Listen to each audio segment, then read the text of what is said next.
तवक्कुल और सब्र में क्या फ़र्क है? देखिए, तवक्कुल और सब्र ये दो अलग अलग चीज़ें हैं।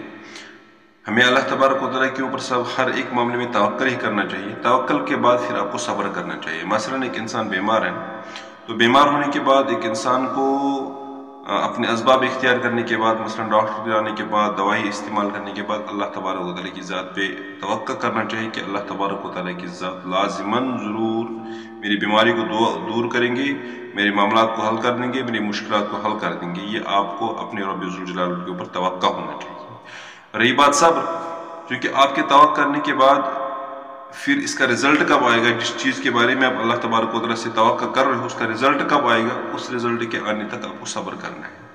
यही कि आप बीमार हो, अपनी दवाई खा ली, अपने डॉक्टर से दवाई लिखवा कर, डॉक्टर से दवाई पर्ची बनाकर दवाई खा ली, अब आपने अल्लाह पे तवक्कुल किया है। देखिए जी, डॉक्टर के पास जाना ये तो एक सबब है, दवाई इख्तियार करना एक सबब है। अब सब कुछ करने वाला अल्लाह ताला की ज़ात है, ये आपका अल्लाह के ऊपर तवक्कुल है। अब आपकी बीमारी की शफायाबी कब होगी, इस पे आपको सब्र करना है। अब आपकी बीमारी पे आपको कितनी तकलीफ हो रही है, इस पे आपको सब्र करना है। तो तवक्कुल करना अलग चीज़ है, सब्र अलग चीज़ है। पहले हमें सब हर एक मामले में तवक्कुल अल्लाह से करना चाहिए, बेहतर तवक्कुल अल्लाह तबारक व तआला पे करना चाहिए।